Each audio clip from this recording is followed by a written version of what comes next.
of our president seeming to, have a softened opinion on white nationalists and other hateful groups, a comment like that seems to perpetuate the new environment and the culture that seems to not be supported.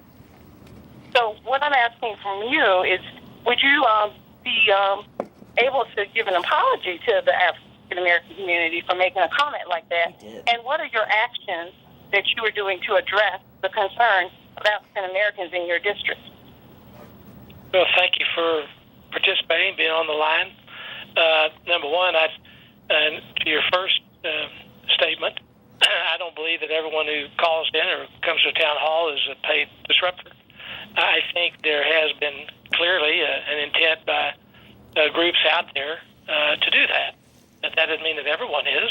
Even the national media, ABC News and other major outlets, stated the same thing, that there were those out there trying to do that. So I don't think that's true for everyone, and I would never make that assertion about you. As for the comment made during the riot, my comment was quoting an African-American man who said into a camera as I was watching CNN about 11 o'clock at night, and he said that he hated all white people. And that was his statement. That was not my statement.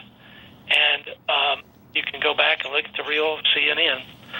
But when I was interviewed the next day, I had 7 interviews that day. The last one was with BBC, British Broadcasting.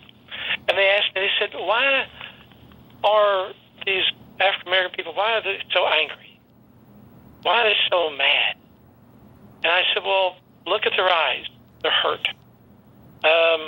Look at the economic disparity. Look at the educational disparity. They feel left out. They hate us. And I was quoting that protester. And I said, frankly, they envy what white people have. Probably was not the best way to say it. I apologize for saying it like that. But I was trying to bring context into it, that they're disappointed. They've been left out.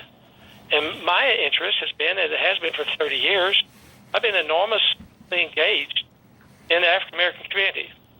You could ask Pastor Davis, R.J. Davis now, his father I knew for 30 years, Bishop Davis. Pastor Charles Mack, I was with him from the time that the Dalton Village became Harbor Glen. If you're familiar with that area, I went to Washington with him 5 times.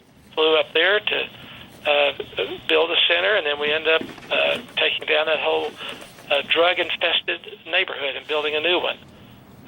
Or Robin Gould. These 3 African-American pastors immediately wrote letters, made statements for me the next day, because I've worked with them on multiple campaigns and programs over a 30-year period. As well, my colleagues in the House stood up for me. Keith Ellison, he's a progressive Democrat from Minnesota, running for the chair of the DNC. He's Muslim. I'm Christian. I'm conservative. He immediately emailed me and said, Robert, show him these 3 bills that you co-sponsored with me to support the African-American community. So I'm sorry that the media has a way of pulling things out of context. That's not my heart. Maybe I could have said it better to begin with, trying to give an analysis that would show the despair and the agony and the lack of hope in people's heart.